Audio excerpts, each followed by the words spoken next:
እዚ ድምጽ ብሩህ መጻኢ እዩ This is Voice of Bright Future ሰላም ኩልኻትኩም ክብራት ሕዋት ኣብዚ ዘለኹም ማለት እዩ ከምኡውን ቶም ድሕርኩም ትሰምዕዎ ሰላም ክብል ይፈቱ ቀፂለ ኣዳለውቲ ናይ ዝመደቡን ከመስግነኩም ይፈቱ ማለት እዩ ማለት ነቲ ድምጽ ቁርብ ኦኬ ስማዒ ኣለኹ እንዲ ኣነ ድምጽ ቁርብ ትሕት ኢልካ ፀኒሕካ ድምጺ اوكي حرايشي يا نعهم انتم ادالوت خمسغن يفوت مالتي قصيله تنحطت حدحان دا تمالالا انا كن كيدينا تحده كمي غيركا ايت محبراو متاممان كفطر زلو وي كاب زي محبراو متاممان سكعوت يخيل لي تقالسي زبلي تخالايكا مني خفطر زلو محبراو متاممان زبلي مالتي حجي حفشاوتي نبلو زلنا مالس محبراو متأمان مالس انتاي مالتيو زبلي مالتي اب قالسي باي وغن كريون كله خنتايو تي محبراو متأمان مالتي امونغوتوم نتقالس زمرح زلون امونغوتوم نتقالس زلغفو زلون كله زغبو متأمان مالتي تي محبراو نبلو زلناسي ني حبار مالتيو اتوم مالس از محبراو مالسي حباراوي እቶም ኣብ ቃልሲ ዘለዉ ነቲ ቃልሲ ደግፎም ብኩሉ ነገራት ኣብ ቃልሲ ዝሳተፉን ከምኡውን ነቲ ቃልሲ ዝመርሑ ዘለዉ ሕጂ ቃልሲ ኩሉ ግዜ ብምንታይ ዝለዓል ተይልና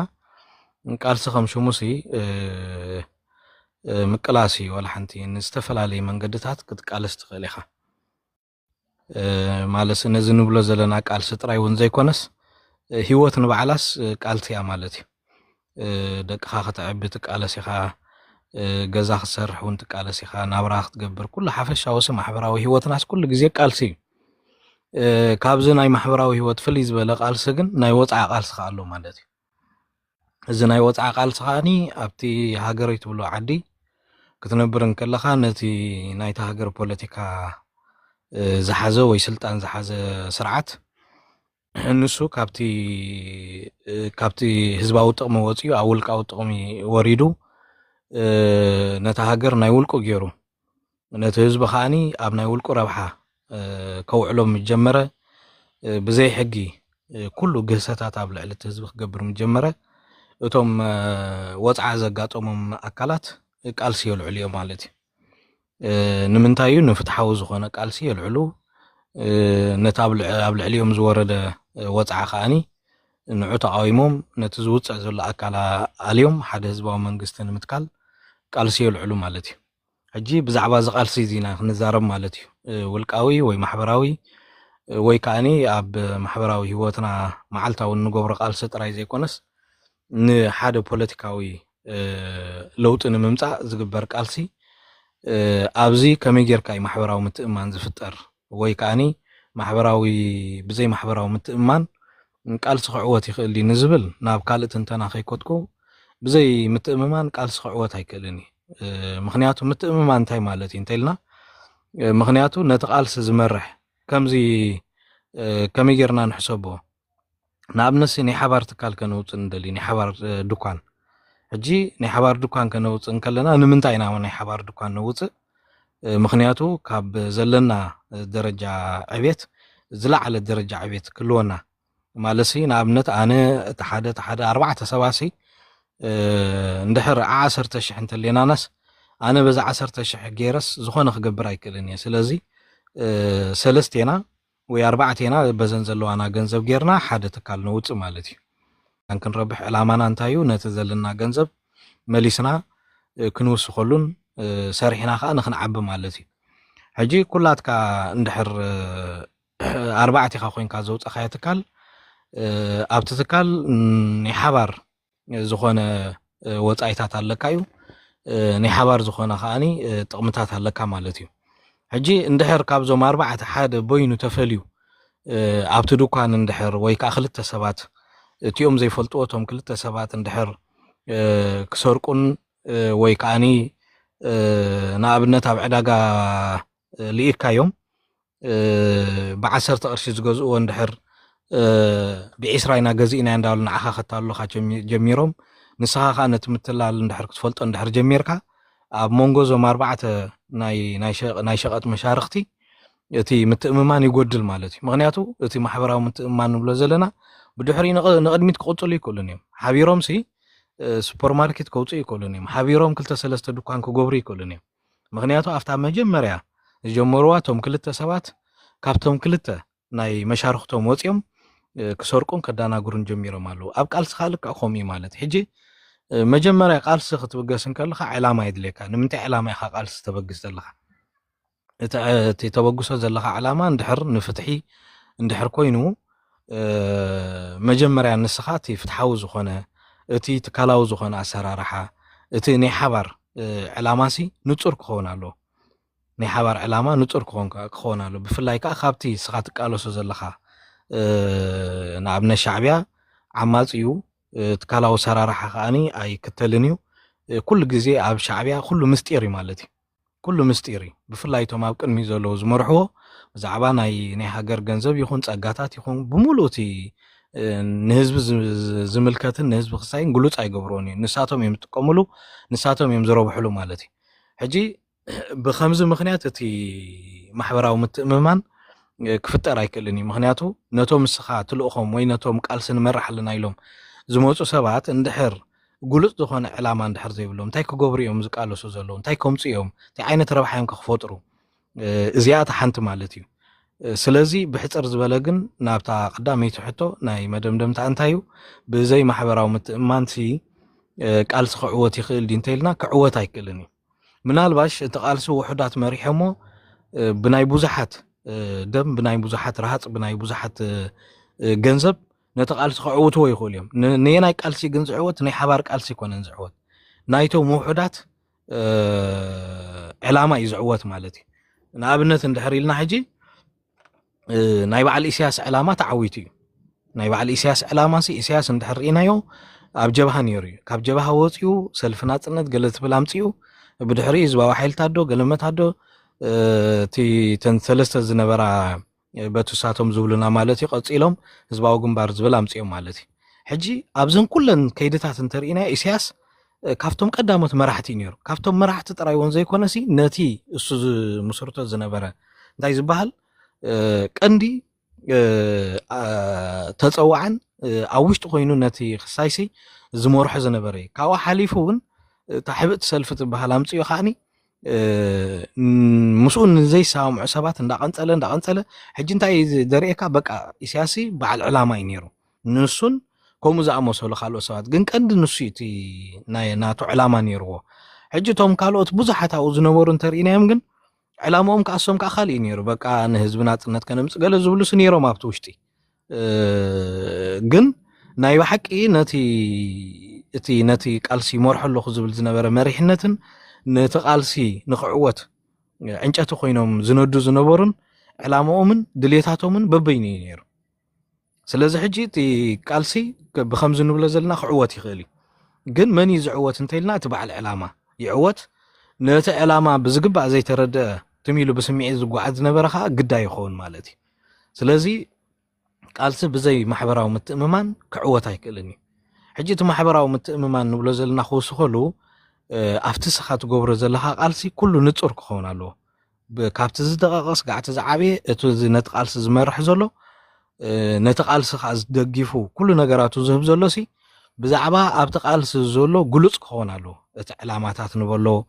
እቲ ኣብቲ ቃልሲ ዝግበር ከይድታት ኩሉ ትካላዊ ዝኾነ ሰራርሓ መን እንታይ ዝገብር መን ከንታይ ዝሰርሕ ብሙሉእ ፀጋታት ናይቲ ትካል ኩሉ ኣባል ዝፈልጦ ክኸውን ኣለዎ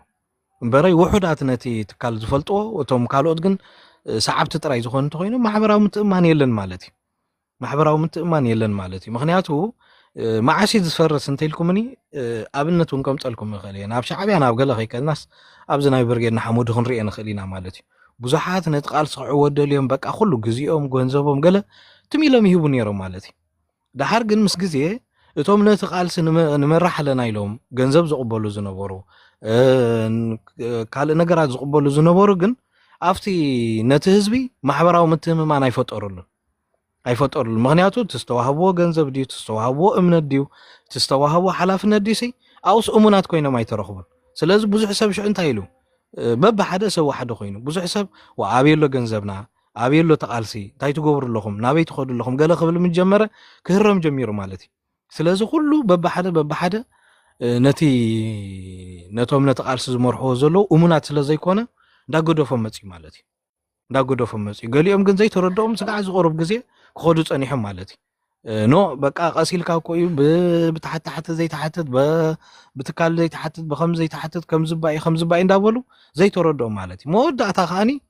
እቶም ከምኡ ክብሉ ዝፀንሑ እውን ተመሊሶም መፅዮም በቃ እዚ ቃልሲ ምትእማን ይብሉ እዚኦም እሙናት ኣይኮኑን ክብሉና ጀሚሮም እቶም ትማሊ ፀርፉና ዝነበሩስ እንታይ ዝበሃል ኮይኖም ሕጂ እንታይ ዘርእየካ እዚ ነቲ ቃልሲ ዝመርሕዎ ዘለዎ ኣካላት ንሳቶም እንድሕር ናይ ባሕቂ እሳቶም ጥራይ ዋናታት ኮይኖም ነቲ ካልእ ሰብ እንድሕር ጉሉፅ ተዘይገይሮምሉ ንሶም ጥራይ ዋናታት ኩሉ እሳቶም ዝፈልጥዎ እንተኮይኖም ወላ ሓንቲ ብከምዚ ቃልሲ ክዕወት ኣይክእልን እዩ እንድሕር ተዓዊቱ እውን ሓደ ዲክታተራዊ ስርዓት ተተኣልዩ እውን ልክዕ ከምቲ ኣብ ኤርትራ ዘሎ ካብኡ ዝኸፍአ እውን ክፍጠር ይኽእል እዩ ማለት እዩ ስለዚ እታ ማሕበራዊ ምትእማን ብከምዚ ክሪኣ ይኽእል እየ ቃልሲ ብዘይ ማሕበራዊ ምትእማን ክዕወት ኣይክእልን እዩ ናይ ባሕቂ ህዝባዊ መንግስቲ ክተክል ዝኽእል ቃልሲ ክዕወት ኣይክእልን እዩ ማለት እዩ ናይ ሸፋቱ ግን ክመፅእ ይኽእል እዩ ወይ እውን እቶም ሸፋቱ እቶም ኣብ ውሽጢ ኮይኖም እቶም ኮለኛታት በዓል ሰብ ዕላማ ክዕወቱ ይኽእሉ እዮም እንድሕር እቲ ህዝቢ ወይ ተሓፋሽ እንድሕር ዘይነቂሑ እቲ ሓፋሽ እንድሕር ነቲ ቃልሲ ናብ ማሕበራዊ ምትእማን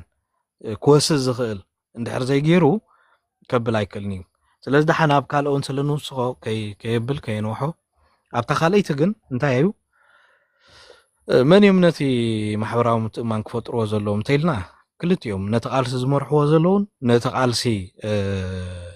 ዝድግፍዎ ዘለውን ማለት እዩ ምክንያቱ እቶም ነቲ ቃልሲ ዝድግፍዎ ዘለዉ ካብ መጀመርያ ትካላዊ ሰራርሓ ክተኣታቶ ክገብሩ ኣለዎም እምበረይ ብምትእምማን ኣብ ናህና ሕብረተሰብሲ እንታይ ዝበሃል ኣሎ ስጋዕ ዘይተባኣስካ ከምዚ ኣማኒኻ ኢኻ ትገብሮ ንሓደ ሰብሲ ክምሳኻ ፅቡቕ እንተልዩስ ፀብፃብ ሃበና ከምዚ ግበር እንታይ ትገብር ኣለኻ ገለ እንተኢልካዮ ከምዚ ምሻሎ በቃ ከም ፀላእዮ ከም ዝኾንካ ወይ እውን ሃሎ ከም ፀላእዮ ከም ዝኾንካ ገለ ጌርካ ትስከፍ ማለት እዩ ሕማቅ ከይስምዖ ምክንያቱ እቲ ትካላዊ ሰራርሓ ወይ ከዓ እቲ ትካላዊ ዝኾነ ኣካይዳ ዘይለመደ እንድሕር ከም ሓፋሽ ኮይኑ ከይፀኒ ሓደ ሰብ ኩሉ ግዜ በቃ ነቲ ኣብ ቅድሚት ኮይኑ መራሒ ዝብል ወይ ነቲ ተዛሪቡ ዝኽእል ወይ ከዓ ነቲ ብቅድሚት ኮይኑ ዝኸይሰብ ንዑ ጥራይ ደጋፋይ ኮይኑ ዝተርፍ ስለዚ እቲ ማሕበራዊ ምትእማን ግን ክልቲኦም እዮም ዝፈጥሩ ሓደ እቲ ዝመርሕ ዘሎ ኣካል ነቶም ዝምርሑ ዘለዎ ኣካል ከንቆሖም ኣለዎ ኣንቂሑ ኣረዲኡ ቃልሲ እንታይ እዩ ቃልሲ ብኸመይ ዝዕወት ማሕበራዊ ምትእማን እንታይ እዩ ናይ ቃልሲ ዕላማታት እንታይ እዮም ዝመስሉ እዚ ኩሉ እዚ ነቶም ኣባላቱ ምክንያቱ እሱ ዝሓሸ ኮይኑ ክመርሓና ተባሂሉ እንድሕር ኣብ ቅድሚት መፂ ኣሎ ንሱ ኣብ ናይ ገዛእ ርእሱ ጥቕሚ ዘይኮነሲ ኣብቲ ናይቲ ቃልሲ ፅባሕ ንጎ ቃልሲ እንድሕር ተዓዊቱ ናይ ባሕቂ ሓንቲ ሰላማዊ ዝኾነት ሃገር ሓንቲ ብሕግን ሕጋውነትን ትኸይድ ሃገር ንምፍጣር መታን ክሕግዞ ነቶም ኣባላቱ ከንቆሖም ኣለዎ እቶም ኣባላት ከዓኒ ኣብ ናይ ሰበይ ሰብካ ኣብ ናይ ወዲ ዓደይ ኣብ ናይ ገለ ዘይኮነሲ ኣብ ትክክለኛ ዝኾነ ትካላዊ ሰራርሓ ኣብቲ ሳቶም ዝተሰማምዕሉ ሕጊ ብኡ ክምርሑ ብኡ ከዓኒ እቲ ዝመርሖም ኣካልካ ብኡ ክመርሖም ድልዋት ክኾኑ ኣለዎም ማለት እዩ ስለዚ ኩሉ ግዜ እቲ ምትእማን መታን ክፍጠር ንሳቶም እንከይተረፉ ነቲ ዝለኣኽዎ ሰብ እንታይ ጌርካ ፀብፃብ ኣረክበና ኣበይ ጌርካዮ እዚ ከምዚ ልኢኽናካ ነርና እዝን እዩ ዝብል ሕግና ካብ ሕግና ወፂኻ ኣለኻ ኢሎም ኩሉ ግዜ ክቆፃፀርዎ ክእሉ ኣለዎም ማለት ኩሉ ግዜ ክሓትዎ ኣለዎም ክሕተት ንዘይደሊ ሰብ ግን ዘይሓላፍነታዊ ንዝኾነ ብኣግኡ ከፋንውዎ ኣለዎም ማለት እዩ እምበር በቃ ሎሚ ድሓነይ ሓይሽ ይኸውን ገለ ኢልካ እዚ ሕማም ኣይኮነን ንሓደ ዝሓመመ ሰብሲ ተፀናንዑ ኢኻ ኣጆኻ ፅባሕ ካብ ሎሚ ክትሓይሻ እቲ ሓዊኻ ኣምላክ ምሕረካ እዩ ናብ ሆስፒታል ኪድ ናብ ከምዚ ኺድ ከምዚ ዓይነት መድሃኒታት ፈትን ክትብሎ ትኽእል ኢኻ ኣብ ቃልሲ ግን ከምኡ ዝበሃል የለን ሎሚ ሓይሽ ፅባሕ ሓይሽ ዝበሃል ነገር የለን ስለዚ እቲ ማሕበራዊ ምትእማን ብክልቲኡ ወገን መታን ማሕበራዊ ምትእማን ማለት ብሕፅር ዝበለሲ ወላ ሓንቲ ነቲ ስኻ ተሰማዕኻሉ ሕጊ ኣብኡ ክትነብር ምኽኣል ጥራይ ካብኡ እዚ ማሕበራዊ ምትእማን ንብሎ ዘለና ሲ ንሓደ ሰብ ጥዑይ ስለ ድዛረብ ወይ ከዓ ቤተክርስትያን ዲ ስለ ዝመላለስ ወይ ከዓ ዓቢ ስለ ዝኾነ ወይ ከዓ ገለ ስለ ዝኾነ ይኮንካ እንተኣምኖ እሱ ይኮነ ማሕበራዊ ምትእምማን ማለት ነቲ ስኻ ተሰማማኻሉ ሕጊ ብወገን ተመራሒ ብወገን መራሒን ከተተግብሮን ክትሕልዎን ብኡ ክትዳነን ከለኻ እዩ እዚ እቲ ማሕበራዊ ምትእምማን ምክንያቱ ሕጊ ናይ ክልቴኻ ዳኛ ኮይኑ እንድሕር ዝቐርብ ተልዩ ኣብ ክልቴኻ ሲ ምትእምማን ኣሎ ማለት እዩ ምክንያቱ ሓደ መፂኡ ክጉዕፀካ ይክእልን እዩ እስኻ ከዓ መፂኻ ነቲ ክትጉዕፀ ይትኽእልን ኢኻ ንኣብነት ኣብ ዝነብረሉ ዘለና ሃገራሲ ማሕበራዊ ምትእምማን ኣሎ ሓደ ሰብ ስለጢሉ እዩ ዝሓድር ሓደ መንግስቲ እውን እንድሕር ፈሪሱ ኣብ ኤሮጳ ተሪኢኹሞስ ኣብ ጀርመን ኣብ ዝሓለፈ እቲ ናይ ምርጫ ግዜ ከይኣኸሎን ከሎስ እቲ መንግስቲ ናይቲ ጀርመን ሲ ካሉሲን ገለገለ ኢሎም ሲ ኣታኣታትየሞ ነይሮም ሰለስተ ፓርቲታት ይመርሕዎ ነይሮም ማለት እዩ በቃ ፈሪሱ ስለዚ ግን እቲ ሕጊ ግን ኣይፈረሰን ወላ እቲ ህዝቢስ ኣይተጨነቐን ምክንያቱ ሲ ሕጊ ዝመርሕ ኣብቲ ዓዲ ሕጂ ብምሉኦም እቶም መራሕቲ በሎም እቶም ተመራሕቲ ሲ ወላ ሓንቲ ስክፍታ ዝበሃል የብሎምን ምክንያቱ ሓደ ትካላዊ ዝኾነ ኣሰራርሓ ሕጊ ኣለዎም ሕጂ ማሕበራዊ ምትእምማን ማለት ሰባት ኣይኮኑን ካንተ ኣምኖም ወይ ከዓኒ ሓደ ክስ ኣይኮነን ከምዚ ናይ እምነት ናይ ቤተክርስትያን ወይ ናይ መስጊድ ንኣምላኽ ኣሚንካ ገለ ትድቅስ ከምኡ ይኮነ ንሱ ነብሲ ወከፍ ነናቱ እምነት ኣለዎ ማለት እዩ ስለዚ ኣብዚ መሬት ዝግበሩ ነገራት ግን ብፍላይ ኣብ ፖለቲካዊ ከይዲ እንተሪእናያ ግን ማሕበራዊ ምትእምማን ማለት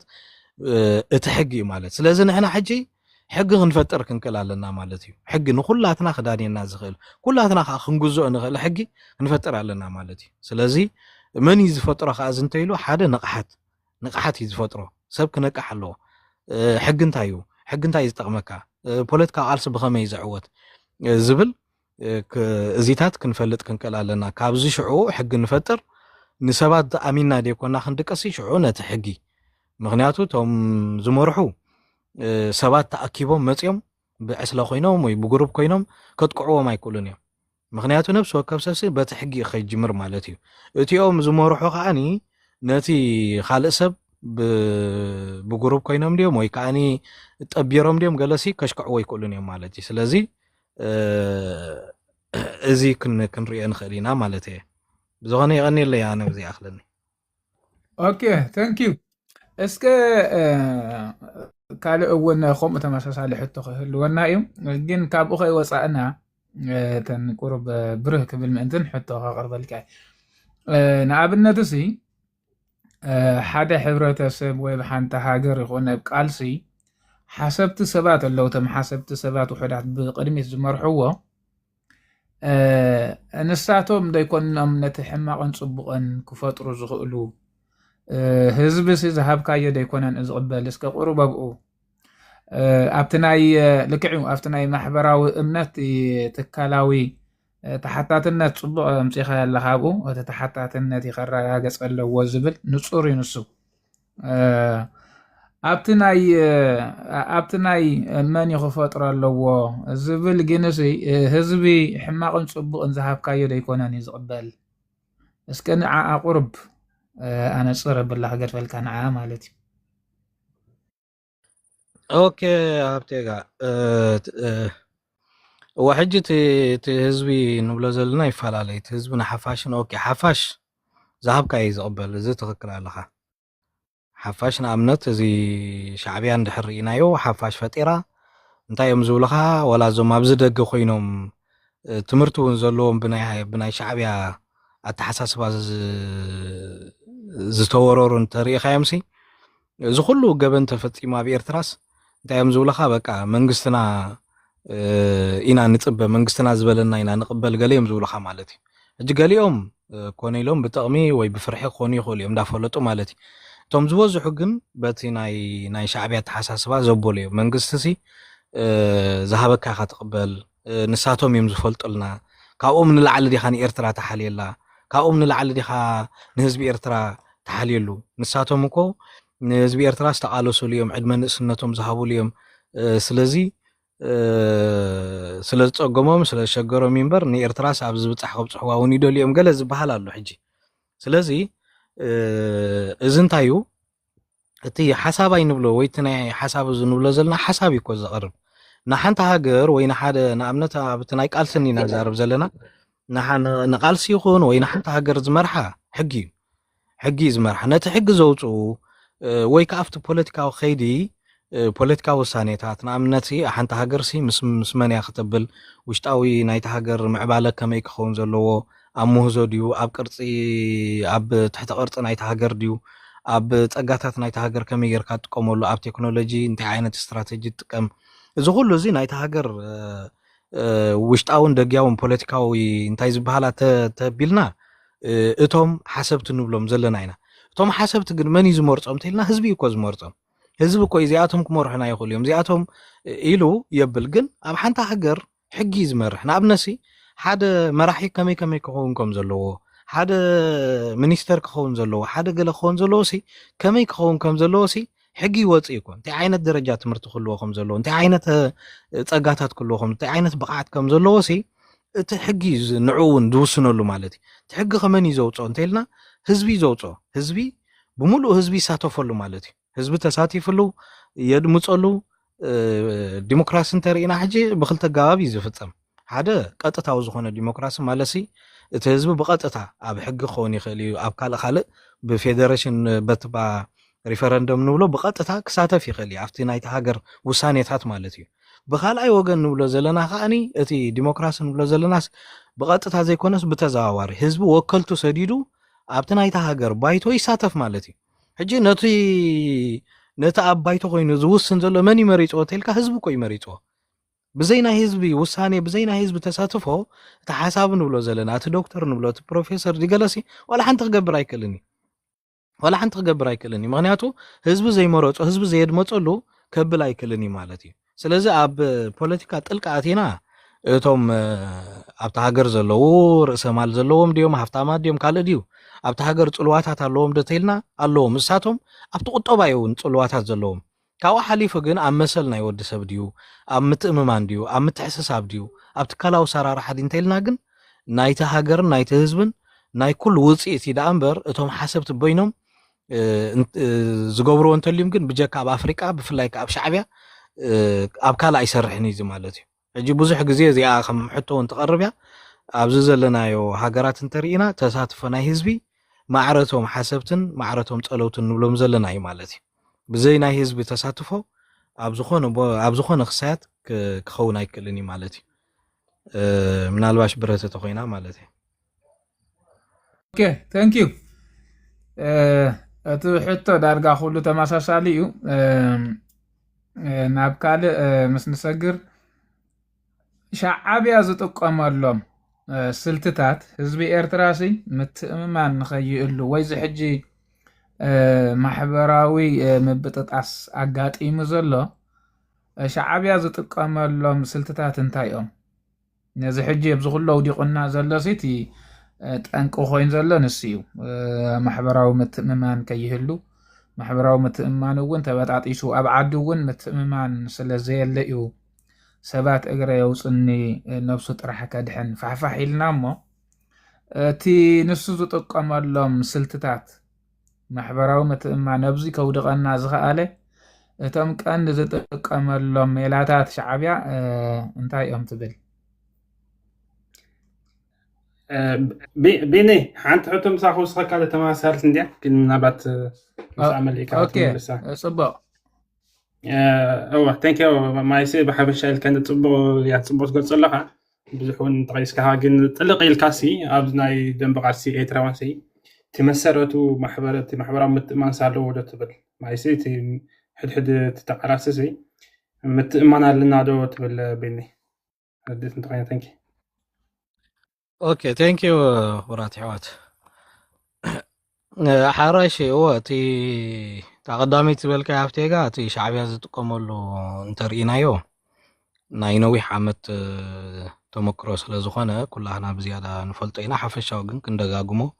ክንመሃረሉ ስለ ዘለና ግን ሻዕብያ ኩሉ ግዜ ካብ ውልቀ ሰብ እዩ ዝጅምር ማለት እዩ መጀመርያ ኣብ ውልቀ ሰብ ወፍሪ ገይሮም እዮም ውልቀ ሰብ ንኽድንቁር ገይሮም እዮም ማለት እዩ ሕጂ ምድንቋርን ማሂምን በበይኑ እዩ ማሂም ናይ ትምህርቲ ዕድል ዘይረኸበ እዩ ማለት እዩ ማሂምሲ ናይ ትምህርቲ ዕድል ዘይረኸበ ግን ከዓኒ ክመሃር ድሌት ኣለዎ ተተማሂሮ ከዓ ዝመሓየሽ ደንቆሮ ዝበሃል ግን ወላ እውን ናይ ትምህርቲ ዕድል ረኺቡ ክነሱ ግን ነትሱ ዝተማሃረሉ ትምህርቲ ክጥቀመሉ ዘይክእል ማለት እዩ ሕጂ እቲ ምድንቋር ብዝተፈላለየ መንገዲ የደንቁርካ ማለት እዩ እሱ ከዓኒ ደጋጊሞም ሓደ ዛንታ ሓደ ቋንቋ ሓደ ገለ ምስ ነገሮካ በቃ ንስኻ ካብቲ ነቲ ንስኻ ዝተማሃርካዮ ነቲ ንስኻ ዘለካ ፀጋ ዘይኮነስ ነቲ ሳቶም ዝነገሩካ ልዕልቲ ንዓኻ ዘለካ ትምህርቲ ንዖም ተኣምኖም ማለት እዩ ሕጂ ብዙሓት ኣብ ሻዕብያሲ ፕሮፌሰራት ወይ እውን ዶክተራት ናይ ትምህርቲ ዕድል ዝረኸቡ ገለመታት ኣለዎ ማለት እዮም ግን በቃ እቲ ህዝባዊ ግንባር ዝመሃረቶም ፖለቲካዊ ትምህርቲ ንሱ ልዕልቲ ኣብ ዓለም ዝተማሃርዎ ንዑ እዮም ዝኣምኑ ማለት እዩ ንዑም ከዓ ዝነብሩ ንሱ ቶታሊ ንኸይፈርስ እሱ ንኸይብተን ከዓ ኩሉ ግዜ ይፅዕሩ ማለት እዩ ስለዚ ሕፅር ብዝበለ እንታይ እዩ እቲ ናይ ሻዕብያ ተመክሮ እንተርኢናዮ ሓደ ካብ ማለሲ ንብፃይካ ዘይምእማን ማለት እዩ ተቐዳመይቲ ሻዕብያ ዝገበራ ንብፃይካ ስጋዕ ዝመውት ኣይትእሞን ትብል ሓንቲ ቀላል ዘይኮነት ኣስተምረላቶም ማለት እዩ ሕጂ ካልእ እዚ ብዓድን ብኣውራጃን እዚኦም ኣይትእመንዎም እዚኦም ከምዚኦም እዚኦም ጠላማት እዮም እዚኦም ዝበሃል ኣሎ ማለት ካብኡ ሓሊፉ ምሁር ተባላፃ እዩ ወዲ ብርጅዋ እዚኦም ብርጅዋታት እዮም እዚኦም ከምዚኦም ብምባል ኣብ መንጎቲ ወዲ ሓረስታይን ኣብ መንጎቲ ምሁርን ሰንሰለት ንኸይህሉ በቲኾሞ ማለት እዩ ካብኡ ሓሊፉ ኣብ ሃይማኖት ማለት እዩ ኣብ ሃይማኖት ብዙሕ ነገራት ዝበሃል ኣሎ ማለት እዩ ኣብ ሃይማኖት ማለት እዩ እቲኦም ክርስቲያን ኮይኖም ነቲኦም ኣስላም ከምዘይ ኣምንዎም ኣስላማይ ኣይመንን እዩ ቶም ኣስላም ከዓኒ ነቶም ክርስቲያን ከዓኒ ከምዘይ ቅበልዎም ከምዘይ ኣምንዎም ተገይሩ ተሰሪሕሉ እዚ ሓድጊ ናይ መግዛእቲ እውን እዩ እንድሕር ርኢናዮ ሓድጊ ናይ መግዛእቲ እዩ ኣብ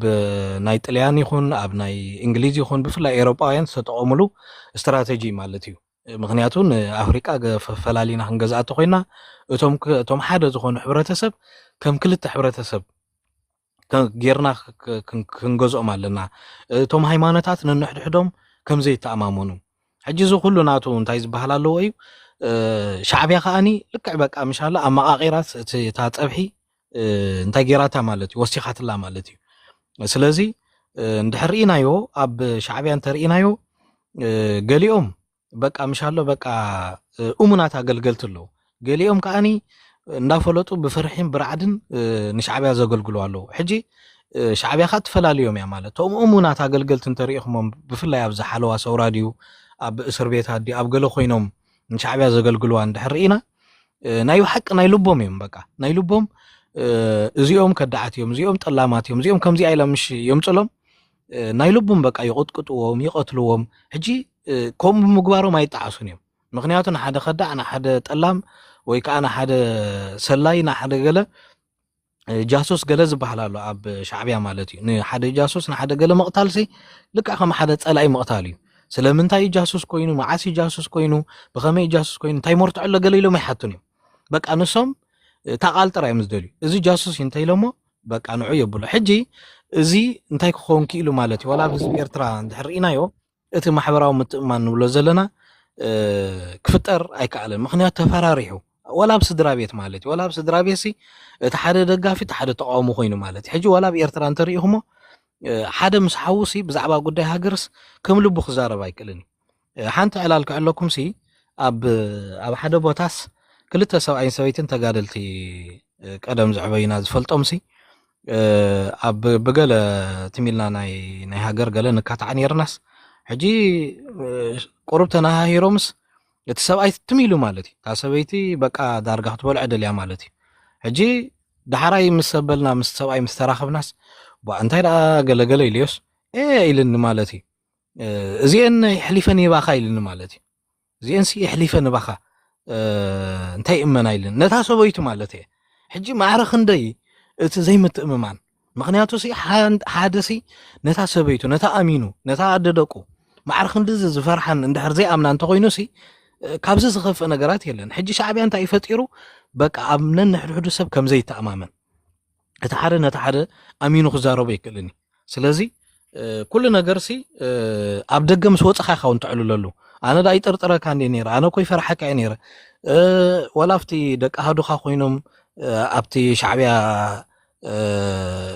ኣገልጋሊ ኮይንካ እንዳበልካ ከለኻሲ ድሓራይ ምስ ወፃኻስ ምስቶም ምሳኻ ዝነበሩ ክትዕልል ከለኻ ኣነ ዳ ዘይኣምነካ ነይረ ገለመታት ትበሃል ኢኻ ማለት እዩ በቃ ጨኪንካ ተባሂልካስ ምስ ሓደ ነዊሕ ዓመት ትፈልጦ ኢኻ እውን ክሰግር ደልየ ከምዚ ገሊልካ ትዕልል እንታይ ዘምፅኦ ተይልካ ነቲ ሻዕብያው ንስጋ ሕጂ ዘፅንሖ እዛ ምስጢር እዚኣ ማለት እዩ እዛ ምስጢር እዚኣ ማለት እዩ ስለዚ ብከምዚ ክንሪኦ ንኽእል ኢና ሕጂ እቲ ዘይምትእምማን ካብ መጀመርያ ሻዕብያ ዝፈጠሮ ወይ ዝተጠቀመሉ ሓዊ ምስ ሓዊ ሰብኣይ ምስ ሰበይቲ ከምኡውን ብዓዲ እውን እዚኦም ኣይትእመንዎም ኣኮሎ ግዛ ኣይትእመንዎም ስራይ ኣይትእመንዎም ሓማሴን ኣይትእመንዎም እዚኦም ከምዚኦም እዚኦም ሰኒሒት ኣይእመኑን እዮም እዞም ኣስላም ኣይእመኑን እዮም እዞም ክርስቲያን ብምባል ቦቶም ባዶ 7 እዩ ባዶ 3 ዝበሃሉ ኣብ ውሽጢ እቲ ህዝቢ ምትእማን ዘይፈጥሩ እዚ ከምዚ ገይሩ ዘይተገብረ ታሪክ ኣምፅኦም እዚኦም ኳ ከምዚኦም ቅድሚ ከምዚ እኮ ከምዚ ገይሮም ታሪክ እንዳምፁ እዚኦም ኣብ ከምዚ ጠሊሞም ነይሮም እዚኦም ኣብ ከምዚ ገይሮም ነይሮም ኣይእመኑን እኮ እዮም ብምባል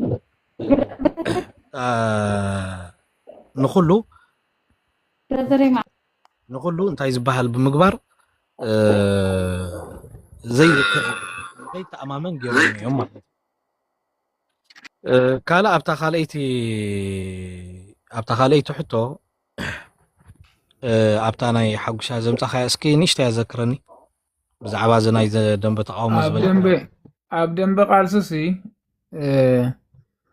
ኣብኡ ጥልቅ ኢልካ እውን እቲ ምትእምማን እቲ ማሕበራዊ ምትእምማን ከመይ ኢኻ ትሪኦ ኣብዚ ደንበ ቃልሲ ኣብ ሻዕብያ ጥራሕ ዘይኮን ሻዕብያ እቲ ብዓብይ እውን ኣብ ህዝቢ ዝፈጠሮ ከምቲ ዝገለፅካዮ ትኽክል ከምኡ እዩ ብኣውራጃ ይኹን ብሃይማኖት ብዓዲ እናፈላለየ ከምኡ እውን ዝተፈላለየ ፍረጃ ኣስማት እንዳጠመቐ እውን እቲ ሕብረተሰብ ከም ዘይተኣማመን ገይሩ ፅቡቅ ንሱ ኣብ ደንበ ቃልስኸ እቲ ንሱ ዝፈጠሮ ሌጋሲ ኣብ ደንበ ቃልስኸ ከመይ ኢኻ ትሪኦ እዚ ማሕበራዊ ምትእምማንሲ ከመይ ትሪኦ ነዚ ቃልስኸ ከመይ ይወስደሎ ትብለ ብቁርብ ዕሙቕ ኣቢልካ ድሓነ ፅሑፍ ኣቢልካ እንተቕሪብካዮ ሕቶታት ክህልዋና እየን ክልተ ብድሕሪኡ ከዓ ክህሉ ትሰብ እንተልይዎ ሕቶ ርእቶ ከቕርብ ምእንቲ ኦኬ ሃብቴጋ ቴንኪዩ ተረዲኣትኒ ሕጂ እንታይ ድዩ ኣብዚ ሓደ ካብቲ ማሕበራዊ ምትእምማን ዝፈጥር ነጥብታት ዓንቶ ይገሊፀ እንዲ ሓንቲ ካብኣ ዘይገሊፀ ቅሬታ ሓደ ዝጭበጥን ዝረአን ተግባራት ምግባር እዩ ማለት እዩ ማለት ንኣብነት እቶም ተቃለስቲና ዝብሉ ኣካላት መፂኦም ከምዚ እንታይ ዝበሃል ኣሎ ዘይወግሕ መሲልዋሲ ኣብ ቦኽራ ተሓርቕ ዝበሃል ኣሎ ሕጂ ንስኻ እቲ ናይ ውሽጢ ዘለካ ስነ ምግባር ደጉልካ መፂኻ ከምዚ ክንገብር ኢና ከምዚ ክንሰርሕ ኢና ከምዚ ግበሩ ንዕመና ኣብ ቃልሲ ገንዘብኩም ንብረትኩም ግዜኩም ሃቡ ኢልካ ትጉስጉስ ምክንያቱ ነቲ ኣብ ቃልሲ ክመፅእ ዝደለኻዮሲ ናይ ሻዕብያ ክፉእ ነገራት ናይ ሻዕብያ ገለ እንዳምፃኻ ቁስሊ ናይቶም ሰባት እንዳሓኸካ ናብ ቃልሲ ተምፅኦም ማለት እዩ ከምዚ ክንገብር ኢና ሕጂ ሳቶም ከዓኒ ናይ ብሓቂ ተቃላሲ መሲልዎም ኩሉ ግዜኦም ገንዘቦም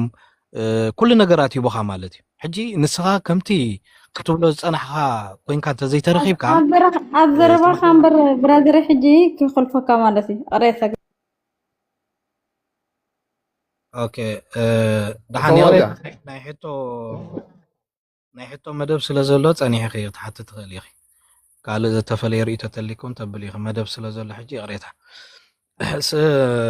መራሕቲ መደባት እውን ስለ ዘሎ ሒዝክያ ፀንሐ ድሓር ክትሓቲ ኢኺ እንድሕሪ ሕቶ ኣለካ ኮይኑ ወይ ርእቶ ሕቶ ሕጂ እንታይ እዩ እቲ ቃልሲ እዚ ናይ ደንበ ተቃውሞ ንብሎ ብልምዲ ንኣብነት ክንደይ ገይሩሎ እንተኢልና ብፍላይ እዚ ካብ 81 ጀብሃ ምስ ወፀት ካብ ሜዳ ኤርትራ እቶም ካብ ጀብሃ ዝወፁ ብሱዳን ኣቢሎም ገለ ዝኸዱሲ ሽዑ ኣንጻር ናይ ሻዕብያ ኢሎም ጀሚሮም እዮም ማለት እቶም መጀመርያ ንሻዕብያ ዝቃወማ ዝነበሩሲ እቶም ናይ ጀብሃ እዮም ማለት እዩ ካልኦቱም ብዙሓት ነይሮም ካብ ናይ ንሻዕብያ ዝቃወማ ዝነበሩ ኣብ ውሽጢ ኤርትራ ነይሮም ድሓር ግን ሻዕብያ ምስ ኣተወት ብኢትዮጵያ ብገለ ገይሮም ዝወፁ እውን ኣለዉ ሕጂ እዚኣቶም እንድሕሪኢናዮም ተቃልሲ አንጻር ሻዕብያ ክጅምርዎን ከለዉ ብፍላይ ጀብሃሲ ኣብዚ ደገስ እዚ ዘይበሃል ፀጋታት ነይርዋ እዩ እዚ ዘይበሃል ህዝቢ እውን ነይርዋ እዩ ግን ኣብ መንጎኦም ብዙሕ ናይ ሓደ ብናይ ዓዲ ካልእ ናይ ገንዘብ ዲና ንብሎ ናይ ትካላዊ ሰራርሓ እዚ ኩሉ እዚ እንታይ ዝበሃል ክገብሩ ኣይከኣሉን ክተኣማመኑ ይከኣሉን ማለት እዩ ሕጂ እንታይ እቲ ማሕበራዊ ምትእምማን ኣብዚ ደንቢ ተቃውሞን ክፍጠር ዘይከኣል እንተኢልና እቲኦም ነቲ ቃልሲ ዝመርሕዎ ኣካላሲ ከምቲ ዝጉስጉስዎን ከምቲ ዝብልዎን ከምቲ ኣብ ሰነዳቶም ዘሎ ከምኡ ኮይኖም ኣይፀንሑን እዮም ሕጂ እቲ ግዜኡ ጉልበቱ ገለመታት ኩሉ ክህብ ዝፀንሐ ቃልሲ እኮ ሕጂ ተጀመረም ብዙሓት ሰባት ሕጂ ብዛዕባ ግንባር ይዛረቡ እዮም ግንባር ወሪዱ ኣሎ ነዚ ግንባር ከምዚ ደገለ ሕጂ ጥራይ ኣይኮነን ኣብ ኢትዮጵያ ሲ ኣብ ሱዳን ብልዎ ብኢትዮጵያ ብልዎ ሲ ካብ እስራኤል ከይተረፈስ ናብ ኢትዮጵያ ወሪዶም እዮም ሕጂ እቶም ተጎስጒሶም ቃልሲ ኣሎ ከምዚ ኣሎ ተባሂሎም ናብ ኢትዮጵያ ዝወረዱ እንተሪኢናዮም እዚ ዘይበሃል ምክልታዕ ወሪድዎም ገሊኦም ናብ ሻዕብያ ተታሒዞም ክንደይ ተኣሲሮም ዝሞቱ እውን ኣለዉ ገለ ኣለዉ ሕጂ እዚ ኩሉ ዝንዳረኣየ እቲ ሰብ ከመይ ገይሩ እዩ ምትእምማን ክፈጥር ምክንያቱ ነቲ ቃልሲ ዝመርሕዎ ሰባት እሙናት ኣይኮኑን ነቲ ሳቶም ዝብልዎ ኣብ ተግባር ወይ ኣብ መሬት ክርእዩ ኣይከኣሉን ካልእ ሓሊፉ ናይ መወዳእታ እንተሪኢናዮ እውን ወላ ኣብዚ ናይ ብርጌና ሓሙዶ ተሪኢናዮ እቲ ዝበሃል ዝነበረ ንራእይዎ እቲ ገንዘብ ዝዋፃእ ዝነበረ ክንደይ ሰብ እዩ ግዜኡ ጉልበቱ ወረቐቱ ዕድላቱ ብሙሉእ ሰባቢሩ ማለት እዩ ግን እቶም ነቲ ቃልሲ ንመርሖ ኣለና ዝብሉ ዝነበሩ ኣካላት እሙናት ኮይኖም ኣይፀንሑን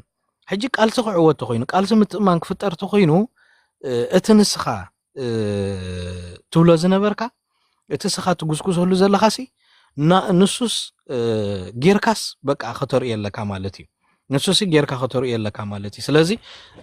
ብሓፂር ኣብነት እንድሕር ርኢናሲ ንኣብነት ሓደ ወድስ ንሓንቲ ጓልስ ይፈትወክ ክምርዓወክ ኢሉ በቃ የብላ ከምዝለኒ ይብላ ማለት እዩ ድሓር ግን ሓንቲ ለይቲ ነብሳ ምስ ረኸባ ብድሕሪኡ እንድሕር እግሩ ክሕፅር እንድሕር ጀሚሩ ኣብቲ እሱ ዝበሎ እንድሕር ንዓባ ናብራ ግበረለይ ሓዳር ግበረለይ ዝደለኹ ገይረልካ እንድሕር ኢላቶ ዋ መን ይኽስኺ ኣይፈልጠክን እንተኢልዋ ካልእ መዓልቲ ንሳ ፀቢቓ በቃ ካልእ ሰብ ኮይና ተቐይራ ገለ እንድሕር ኣብ ሓደ ጎደና ረኺቡ ኣነ እኮ ቅድሚ ሕጂ ዝገበርኩ በዲለክ የቕሬታ ገለመታት ሕጂ ግን ይፈትወክ ንዕምሳይ ሕደር ተኢልዋ ምስኡ ተሓድር ትኽእል እንድሕር ናይ ብሓቂ ትክክለኛ ብእሙሮ ተሓስብ ተኮይና ምክንያቱ ኣብ ዝቐደመ እሙን ኮይኑ ተረኽበን ዋላ እሱ ተለዊጡ እውን ክኾን ይኽእል ግን በታ ቀዳመይቲ ዘበለታ ናይ ብሓቂ ጥዑይ እሙሮ ዘለዋ ተኮይና ኣይተብልን እያ ማለት እዩ እንድሕር ጥዑይ እሙሮ ዘይብላ ትሚልካ እዚ እሞ ይፈትዎ እንዴ ገለ እንዳበልካ ዝኽየድ ኣሎ ወላ እንዳተሃረመት ወላ ገለ ግን ኣሎ ናይ ብሓቂ ሓቀኛ ፍቕሪ ዘይኮነ ትሚልካ ሕጂ ብኣብነት እየ ዘብሎ ዘለኹ ነዘን ኣሕዋትና ክሳይ ክገብር ኢለ ይኮንኩን ወላ ብወዳት ኣሎ ሕጂ ኣብዚ ቃልሲ ከዓኒ ብዙሓት ሰባት ነቲ ቃልሲ ሪኦም ብኣግኡ ገምጊሞም ኖ በቃ እዛ የዋጣናኒ ምትእማን የለን እቶም ነዚ ቃልሲ ዝመርሕዎ ሰባት እውን እሙናት ኣይኮኑን ናይ ሻዕብያ ክኾኑ ይኽእሉ ወይ እውን ናቶም ስነ ምግባር ትክክል ኣይኮነን ምክንያቱ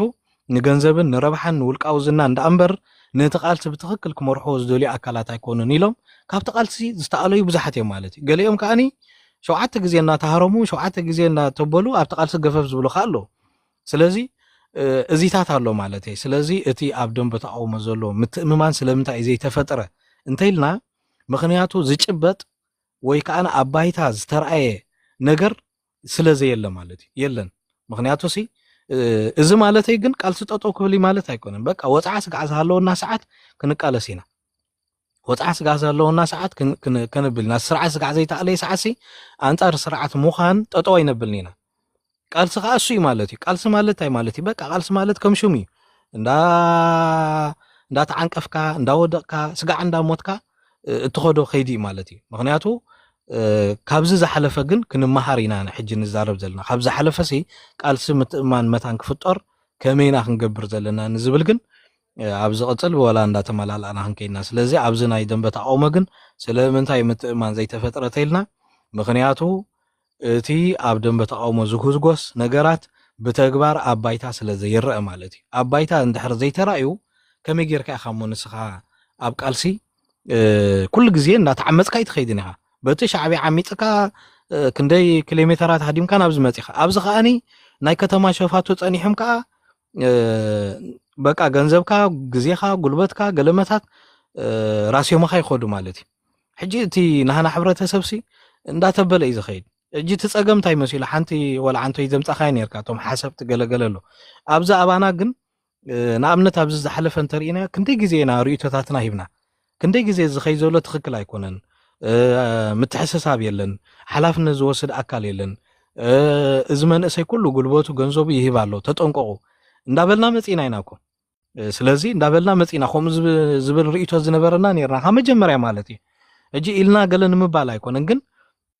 ካብ መጀመርያ ከም ዓይነት ርእቶ ዝነበረና ሰባት ነርና ኣብቲ መጀመርያ ግን ንሕና ከም ዓንቀፍቲ ቃልሲ ንሕና ነዚ ቃልሲ ክንዕንቅፍ ካብ ህግደፍ ዝተለኣኽና ኣካላት ከም ዝኾና በልዎም እዚኦም ነዚ ቃልሲ ክዕንቅፍ እዮም ነዚ ቃልሲ ክቅቡል እዮም ምክንያቱ ሓደ እንድሕር ክሰርቕ ዝደለየ ሰብ ኮይኑ ኖ ብኸመይ ኢኹም ከምኡ ትብሉ ዘለኹም ኣበይ እዩ ዘሎ ትጌጋ ሓቢርና ነብሎ ገለ ክብለካ እዩ ዝግብኦ ማለት እዩ ግን እንድሕር ነቲ ቃልሲ ዓምፂፁ ክሰርቕ ዝደለየ ሰብ ግን ኩሉ ግዜ ነቲ ዝመፀ ወላ ብሻዕብያ ዝተገብረ ንሱ እዩ ነይሩ ነቶም ሓሳብ ዘቕርቡ ሰባት እዚኦም ሸፋት እዚኦም ሰለይቲ እዮም እዚኣቶም ጃሱሳት እዮም በልዎም ቅተልዎም ገለ እንዳበለ ኣጥፊኦሞም ማለት እዩ ኣብዚ ደንበ ተቃውሞካ እንተርኢና ብፍላይ ኣብዚ ናይ ብርጌና ሓመዱ ዝተፈለየ ርእቶ ንዝነበሮ ሰብ ከመይ ገይሮም ይንጥልዎ ነይሮም ስለዚ ብዙሕ ሰብ ከዓኒ ነተናቶም ርእቶ ነተናቶም ሓሳብ ምክንያቱ ዝሰኸረ ሰብ እንተወላዕካሉ ደርፊ ይስዕስዕ ዘበክ እንተነገርካ ይበኪ ከምኡ እዩ ማለት እዩ ሕጂ እቲ ዝሰኸረ ሓፋሽ ከዓኒ እቶም ዘስኮርዎ እቶም ሰባራት በቃ ሓንሳብ ይውልዕሉ ይስዕስዑ ሓንሳብ ዘበክ ይገብርሉ ይበኪዩ ማለት እዮም እስኻ መፂኻ ኖ ንዓ ዝሞተ ሰብ የለ ናይ ትብከ ተበልካዮ ፀላኤ ኻይልኩ ብጥርሙዝ ዘብጠካ ማለት እዩ ስለዚ ሲ እቲ ማሕበራዊ ምትእማን ክፍጠሮ ዘይከኣለ ኣብዚ ደንበ ተቃውሞ ከዓኒ ዝረአን ዝጭበጥ ነገራት ስለዘየለ እዩ ማለት እዩ ኣብ ነንሻዕ እንድሕር ዝተበገሰ እንድሕር ዝቁፀን ኣብ ምድንጋራትን ኣብ ስርቅን ኣብ ገለን ዝኣቱ ኮይኑ ዝመርሕ ዘሎ ሰብ ብድሕሪኡ እቲ ነቲ ቃልሲ ክዕውቶ ዝደሊ ሓፋሽ ዲ ወይ መንእሰይ ዲ ገለ ንብሎ እቲ ብልምዲ ንሱ ክስዕብ ኣይክእልን እዩ ምክንያቱ ሰብሲ እዞም ኩሎም ሕጂ ኣብዚ ኤሮጳ ወረቐቶም ዝተመንጠለ ኣብ ናይ ቤት ፍርዲ ወረቐት ዝመፆም ተኣሲሮም ዘለዉ ሲ ናይ ባሓቂ ሕጂ ንዕመ ዳሳ ፍሩስ ኢልካ እዮም ክመፁ ይኽእሉ ኣይመፁን እዮም ምክንያቱ ዝቀደመስ ኣድጋ ያጥፊላ ያሉ ምክንያቱ ኣይተኣማመኑን ነቲ ዝመርሖም ዝነበረ ኣካል ኣይኣምንዎን እዮም ሕጂ ብናቱ ጎስጓስ ብናቱ ገለመታት ደርፈ ወሊዕካ ኣሎም ኣይስዕስዑ ዘበክ ኣቢልካ ኣሎ ምክንያቱ ነቂሖም እዮም ካብቲ ስኽራንሲ ወፂኦም እዮም ስለዚ ሲ ትምጥእማን ብከምዚ ዘይተፈጠረ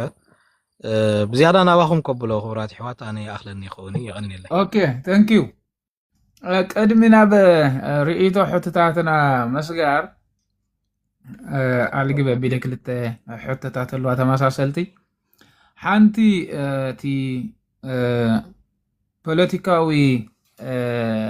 መካኒዝም ንሃንፆ እንተ ደኣ ማሕበራዊ ምትእምማን ክንፈጥር ኮይና ከመይ ዓይነት ፖለቲካዊ ኢና ክንክተል ዘለና ዝብል እቲ ንኽተሎ ስልትሲ ናብ ንሓደ ሕብረተሰብ እንተ ደኣ ናብ ማሕበራዊ ምትእምማን ከነምፆ ኮይና ንሕና ክንክተሎ ዘለና ፖለቲካዊ ስልቲ ከመይ ዓይነት ክኸውን ኣለዎ ከምኡ እውን ከም ምንቅስቃስ ከ ንሕና ከም ምንቅስቃስ ንብሩህ መፃኢ ኣብቲ ሕብረተሰብ እውን ልክዕዩ ኣብ ደንበ ቃልሲ እቲ ዘይምትእምማን ኣሎ ሕጂ እሙን ኮይኑ ይተረኽበን ዘሎ ብኩሉ ቃልሲ ምክንያቱ ከምዚ ቀዲምካ ክትብሎ ዝፀናሕካ ቃልሲ ይፍጠር ገንዘቡ ግዜኡ ኩሉ ሕልምታቱ ሰሰሪቆም እንድሕሪ ዝኸይድ ኮይኑ ንሕና ኸ ኣብ ህዝቢ ሲ እንታይ ከመይ እንተ ተጓዒዝና ኢና እሙናት ኮይና ክንርከብ ንኽእል ካብኡ ፍሉይ ብዝበለ ማለት እዩ ልክዕቲ ህዝቢ ኩልና ኣካል ህዝቢ ኢና ግን ከዓ ከም ምንቅስቃስ ኣልዒልናይ ዘለና ቃልሲ ከምቲ ክብሎ ዝፀናሕካ ቃልሲ ብኣሉታ ይቕለስ ኣሎ ትካላዊ ቅርፂ ይሃልዎ ተሓታትነት ይሃልዎ ኣብ ንብለሉ ዝነበርና ልክዕ ንህረብ ነርና ኢና እስከ ንሕና ሕጂ ኸ ከመይ ዓይነት ኮይንና ኢና ኣብ ቅድሚ ህዝቢ ክንርከብ ዘለና ወይ ከዓ ነቲ ህዝቢ ናብ ንቡር ክምለስ ዝኽእል እዚ እንታይ ዓይነት ስልቲ ኢና ንጥቀም ዘለና ተመሳሰልቲ እየን ከም ምንቅስቃስ እቲ ቃልሲ ከመይ ዓይነት መካኒዝም ፖለቲካዊ ክኽተል ኣለዎ ፖለቲካዊ ስልቲ ክኽተል ኣለዎ ሕፅር ኣቢልካ እሞ ነብቲ ህዝቢ ብርኢቶን ሕቶን ዝያዳ ከዓ ክዓቢ ዝኽእል ማለት እዩ ካባና እውን ብዝበለፀ ዝርእይዎ እውን ኣሕዋት ኣብዚ ክህሉ ስለ ዝኽእሉ ብሕቶ ርእይቶ ከነብስሎም እንትን ናባኻ ቢኒ ንጹራት እንተኾይነን ኦኬ ያ ቴንክ ዩ ደሓን ተመሳሰልቲ እየን ኣብቲ ናይ ደንበ ተቃውሞን ኣብ ከም ምንቅስቃስና ከም ምንቅስቃስ ማለት እንዲ ሕጂ እቲ እንብሎ ብልምዲ ደንበ ተቃውሞ ወይ እውን እቲ ናይ ቃልሲ ደንበ እንብሎ ዘለና ንሱ ከም እንታይ ክገብር ዘለዎ እንተኢልና መጀመርያ ብውልቂ ይኹን ብጉጅለ ማለት እዩ ናይ ኣተሓሳስባ ለውጢ ከምፅእ ኣለዎ ናይ ኣተሓሳስባ ለውጢ ኣምፅኡ ክነቅሕ ክኽእል ኣለዎ ማለት እዩ እቲ ናይ ኣተሓሳስባ ለውጢ እንታይ እዩ መጀመርያ ብዛዕባ ቃልሲ ዘለዎ ኣፍልጦ ቃልሲ ብኸመይ ዝጅመር ብኸመይ ከዝዕወት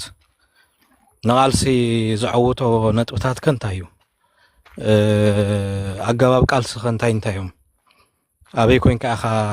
እንታይ ትገብር ብኸመይ ኢኻ ክትዕወት ካብኡ ሓሊፍካ እውን ዝተፈላለዩ ዝሓለፉ ናይ ታሪክ ሰውራታት ክኾኑ ይኽእሉ እዮም ናይ ጎነፂ ይኹኑ ናይ ሰላማዊ ቃልሲ ይኹኑ ብኸመይ እዮም ተዓዊቶም ንኣብነት ኣብ ዝሓለፈ ጥራይሲ ብዘይገድስ እቲ ህዝባዊ መንግስቲ ተተኺሉ ዶ ይተኸለን እሱ ካልኣይ ደረጃ እዩ እቲ ዝነበረ ስርዓት ወይ እቲ ዝነበረ መንግስቲ ዝገልበጡ ብህዝባዊ ማዕበል ክኸውን ይኽእል እዩ ወላ እውን ብብረታዊ ቃልሲ ክኸውን ይኽእል እዩ ኣብዚ ዝሓለፈ ዓመት ከነምፅእ ንኽእል ኢና ኣብ ናይ ኤስያ ዘለዋ ብህዝባዊ ማዕበል ክኸውን ይኽእል እዩ ኣብ ናይ ሶርያ ብዝሓለፈ እውን እንተሪእናዮ ከነምፅእ ንኽእል ኢና ማለት እዩ ካልኦት ዓድታት እውን ከነምፅእ ንኽእል ኢና ስለዚ ሕጂ ቃልሲ ጥራይ ብብረት እውን ዘይኮነስ ካልእ ኣገባብ ተጠቒምካ እውን ቃልሲ ክዕወት ከም ዝኽእል ልዕሊ ኩሉ ግን እንታይ እዩ እቲ ቃልሲ ብንቕሓት ከም ዝዕወት ምክንያቱ ሓደ ትኽክለኛ ዝኾነ ህዝባዊ መንግስቲ ንኩሉ ከርብሕ ዝኽእል መንግስቲ ክትከል እዚ ንኩሉ ዘይርብሕ ናይ ሻዕብያ ስርዓት ካ ክእለ እንድሕር ኮይኑ ብሓባራዊ ዝኾነ ንቕሓትን ብሓባራዊ ዝኾነ ናይ ቃልሲ ተሳትፎን እዩ ማለት እዩ ኣብቲ ቃልሲ ገሊኡ ዋና ገሊኡ ጓና ዘይኮነስ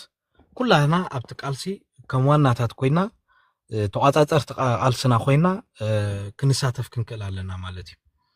ስለዚ እዚ እንድሕር ክንገብር ተዘይክኢልና ቃልሲ ክዕወት ኣይክእልን እዩ ማለት እዩ ምትእማኑን ክመፅእ ኣይክእልን እዩ ስለዚ ኣብቲ ናይ ደንበ ተቃውሞ ኣሎ እንብሎ ዘለና ሰብ መጀመርያ ውልቃዊ ዕቤት ክገብር ክኽእል ኣለዎ ውልቃዊ ዕቤት እንታይ ማለት እዩ በቃ ብዛዕባ ቃልሲ ዘለዎ ርድኢት ክዕቢ ኣለዎ ብዛዕባ ዝሓለፈ ጉድለታት ክምርምር ክኽእል ኣለዎ ኮፍ ኢሉ ክግምግም ክኽእል ኣለዎ ኮፍ ኢሉ ገምጊሙ እንታይ ኣጋጢምና ናይ ዝሓለፈ ቃልሲ እንታይ ዝመስል ስለምንታይ ናብ ከምዚ ደረጃ ዝወዲቕና ዘለና ኢሉ ክሓስብ ኣለዎ እተን ዘውደቆ ወይ ተን ዝዓንቀፎ እምነታት ንሳተን ብዝግባእ ክፈልጠን ኣለዎ ኣብ ጉድጓድ ወዲቑ እምኒ ዲ ተዓንቂፉ ኣበይ ቦታ ኢኻ ተዓንቂፉ ስለምንታይ ተዓንቂፉ መን ኢኻ ዓንቂፍዎ እዚ ኩሉ እዚ ክምልስ ኣለዎ ሕጂ እቲ ፀገም እንታይ እዩ ኣብ ዝሓለፈ እንተሪኢና ሓንቲ ትፈርስ ጉያ ኢልካ ከይገምገምካ ሓዳሽ ትመስረት ማለት እዩ ሓንቲ ትፈርስ ጉያ ኢልካ ካልእ ትመስረት በዚኣ ፈርሰካ በዚኣ ከዓ ጉያ ኢልካ ተብል ሕጂ ሓደ ነገር ምስ ፈረሰካ ግን በቃ ጠጠው ክትብል ኣለካ ኮፍ ክትብል ኣለካ ሱባኤ ክትኣትዋ ኣለካ ክትግምግም ኣለካ ስለምንታይ ኣብ ከምዚ ደረጃ ዝወዲቕና ኢልካ ክትሓስብ ኣለካ ሕጂ ትፀገም ግን እንታይ እዩ በቃ ከምዚ ዘርከበ ይርክብ ንሰዓብ ጥራይ ንቅድሚ ጥራይ ንኺድ ዓይነቱ ኣካይዳታት ግን ኣሎ ማለት እዩ ስለዚ እቲ ኣብ ናይ ደንበ ተቃውሞ ንብሎ ዘለና እዚ ኣገባብ እዚ ክንጥቀም ክንክእል ኣለና ማለት እዩ ካልእ ንሕና ከም ምንቅስቃስ ዝበልካዮ ግን ሃብቴጋ ንሕና ከም ምንቅስቃስ እዚ ክብሎ ዝፀናሕኹ ጌርናዮ ኢና እንዳገበርናዮ ከዓ ንመፅእ ኣለና ምክንያቱ ከም ምንቅስቃስ ብርመፃኢ ኣብ ዝሓለፈ ዓመት ከምቲ ኩሉ ሰብ ዝፈልጦ ብሰንኪ ዘይሓላፍነታውያን መራሕቲ እቲ ምንቅስቃስ ኣብ ሓደጋ ኣትዩ ማለት እዩ እቲ ምንቅስቃስ ኣብ ሓደጋ ኣትዩ كحطته زي دليو جن كأني بقى نحنا زبلنا كخونا له نحنا هنا مرحتي أبزخون بوتاخينا كن مرحنا أبزخون بوتاخينا أخبرنا أبزخون بوتاخيناس واناتاتينا زولو أكلات سلزنبرو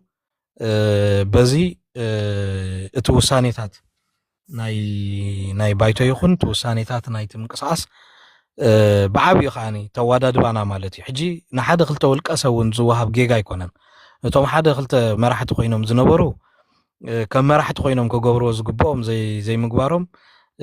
ሓላፍነት ዘይምውሳዶም እዚ ዘይ ሓላፍነታዊ ናይ ብሎም እዩ ትክክል እዩ ግን ናቶም ጥራይ እውን ኣይኮነን ትጌጋ ሕጂ ሓደ ግዜ ንሓደ ንክልተ ሰብ ዓብ ናይ ብሙሉእ ደንበ ተቃውሞ በሎ ብሙሉእ ምንቅስቃስ በሎ በዓል ከለይ ማፍሪሶምና ገለልካ መሃብ ኣሎ እዚ ሕጂ ጌጋ እዩ ብዓብዩ ግን እቲ ኣወዳድባና ናይ ባሕቂ ናይ ምእካብ ዳንበር ናይ ምውዳብ አንፈት ዝነበሮ ይነበረን ኩሉ ሰብ ተኣኪቡ ዝኸይድ ነይሩ ማለት እዩ በቃ ተኣኪቡ ንሓደ ንክልተ ሰባት ኣብ ማሕበራዊ ሚድያ መፅዮም ኣብ ዩቲዩብ ይኹን ኣብ ገለ ዞምሲ ሰባት ንዑ መፂ ላይክ ስለ ዝገበረሎም ናቶም ሸር ስለ ዝገበረ ጥራይ ንነብሱ ኣባል ወይ ከም ተወደበ ገይሩ ዝሪኣ ማለት እዩ ግን ብፍጹም ኣብቲ ምንቅስቃስ ዝኾነ ዓይነት ኣበርክቶ ዘይነበረ ሰብ ብዙሕ ነይሩ ከም ኣባል ምንቅስቃስ ኮይኑ ንነብሱ ይወስዳ ግን ኣብቲ ናይቲ ምንቅስቃስ ንጥፈታት ዘይነበረ ግን ሽሙ ጥራይ ኣብቲ ምንቅስቃስ ዘመዝገበ ማዓት ኣባል ነይሩ ስለዚ እቶም ነቲ ምንቅስቃስ ዝመርሑ ኣካላት ከዓ ነቲ ምንቅስቃስ ይቆፃፀርዎ ይነበሩን ክንደይ ኣባላት እዮም ዘለዉ እቶም ኣባላት ኣበዮም ዘለዉ እንታይ እዮም ዝገብሩ ዘለዉ ሕጂ ኣብ ማሕበራዊ ሚድያ ጥራይ ዓቢኻን ወይ ኣብ ማሕበራዊ ሚድያ ጥራይ ፅልዋ ጌርካ ስለዝተረኣኻ ኣብ ውሽጥኻ ዕቤት ኣለካ ማለት ኣይኮነን ስለዚ እዚ ምስ ኣጋጠመ ግን ንሕና እንታይ ኢና ጌርና እቶም ዝተረፍና ንሕና በቲ ናይቲ ባይቶ ዝወሰነ ውሳኔ በቲ ሕጊና ንኸይድ ወላ እኳ ጌጋ እንተሎ ኣብ ኮፍ ኢልና ብዘተ ክንፈትሑ ኢና ዝበልና ግን ድሒርና ግን ዘምፃናይ እንታይ ነይሩ ኩላህና እቶም ኣብኡ ዘለና ንፈልጦ ኢና ኣብ ገምጋም ኢና ኣቲና ምክንያቱ እከለይ ከምዚ ጌርና ዘይኮነስ ብትክክል ከም ምንቅስቃስ ደረጃ ኣብ ገምጋም ኣቲና ገምጋም ጌርና ንኩሉ እቲ ዝነበረ ጉድለታት ናይ ውልቀ ሰብ ይኹን ናይ ትካል ይኹን ብምሉኡ ኣቐሚጥና ብድሕሪና ምንታይ ኢና ኸይድና ናብ ትፈውሲ ማለት እዩ ተኣኪብና ኢና ፀኒሕና ክንውደብ ኣለና ትካላዊ ሰራርሓ ከነተኣታቶ ኣለና ብምባል ካብቲ ናይ ቅድሚ ሕጂ ብውልቀ ሰብ ዝግበር ዝነበረ ከይድታት ወፂና እዚ ኩሉ ሕጂ ንገብሮ ዘለና ንጥፈታት ብትካላዊ ዝኾነ ሰራርሓ እዩ ነዚ ማሕበራዊ ሚድያ ዝመርሑ ኣካላት ኣለዉ ብኡ ተመሪሕኻ በቲ ሳቶም ዘውፅኦ መደብ በቲ ትካል ዘውፅኦ መደብ ብኡ ትኸይድ ብኡ ከዓ ትፍደስ ብኡ ከዓኒ ትጅምር ማለት እዩ ስለዚ እዚ ማለት ግን ሓደ እንታይ ዝበሃላት ኣሎ ስለዚ ካብኡ ሓሊፍካ ከዓኒ ካብ ሕጂ ንንየው እዚ ትሚልካ ዘይወግሕ መሲልካ ኣብ ቦኽራ ምሕራእ ከምኡታት የለን ማለት እዩ ምክንያቱ እቲ ዓቕምኻን እቲ ክትገብሮ ትኽእል ነገራት ንሱ ጥራይኻ ትዛረብን ትገብርን ማለት እዩ ስለዚ ንዘይ ትፍጽሞ መብጻዕታት ከምዝሎባ ከምዚ ይባ ኢልካ ኦኬ ኣብ ቃልሲ ፕሮፓጋንዳ ገለመታት ኣገዳስነት ኣለዎ ግን ኣብዘይ ይብልካ ፕሮፓጋንዳታት ምግባር ኣብዘይ ይብልካ ትሚልካ ክሳይ ምግባር ግን ኣገዳስነት የብሉን ስለዚ ካብ ሕጂ ንሕና ነቲ ንብዝሕ ሰብ ንምእካብ ሸር ንምርካብ ላይክ ንምርካብ ቢዩስ ንምርካብ ዘይኮነሲ ናይ ብሓቂ ትካላዊ ኣሰራርሓ ክኽተሉ ዝኽእሉ ናይ ብሓቂ ሕግን ሕጋውነትን ዝፈልጡ ናይ ብሓቂ ዝነቕሑ ኣባላት መታን ክልውና ወላ እውን ካብ ውደባ ጠጠው ኣቢልና እቲ ምንቅስቃስ ናይ ብሓቂ እቶም ዘለዉ ብዛዕባ ቃልስን ኣገባብ ቃልስን ብዛዕባ ፖለቲካዊ ቃልሲ እንታይ ዝመስል ዝፈልጦ ኣባላት ክልውና ኣብ ትምህርትን ኣብ ንቕሓትን ኢናን ዘለና ማለት እዩ ከም ምንቅስቃስ ካልኦት እውን ከምኡ ዓይነት ኣገባባት ክኽተሉ ኣብ ገምጋም ከኣትዉ ኣባላቶም ከንቁሑ ዝኾነ ኣባል ኣብቲ ተሳትፎ ናይቲ ምንቅስቃስ ክህሉ ንምግባር ናይ ብሓቂ ትኽክል እዩ ማለት እዩ ስለዚ ካብዚ ወፃኢ ግን እዚ ትሚልካ ናይ ኣብ ማሕበራዊ ሚድያ ጥራይ ወፂኻ ዝግበር ናይ ሸር ናይ ላይክ ወይ ከዓ ናይ ቪውስ ጥራይ ኮይንካ ምትራፍ ግን ኣገዳስነት የብሉን ምክንያቱ ዝሓለፈ ስለ ዝዓንቀፈና ሓሳብ ናይቲ ምንቅስቃስ እውን ኣብ ኩሉ ተዘርጊሑ ሕጂ ብዛዕባ ሻዕብያ ሸፍታ እዩ ሻዕብያ ከምዚ ኢልና ነብለሉ ነገራት የለን ናብ ካልእ መድረኽ ተሰጋጊርና ከመይ ጌርና ስርዓት ንኣልዩ እቲ ቀንዲታይ ዝበሃል ማለት እዩ ስለዚ ንሕና እውን ከም ምንቅስቃስ እዚ ክንገብር ኣለና ባህላየ የቐኒየለይ ብዝኾነ እዚ ድምፂ ብሩህ መጻኢ እዩ. This is Voice of Bright Future.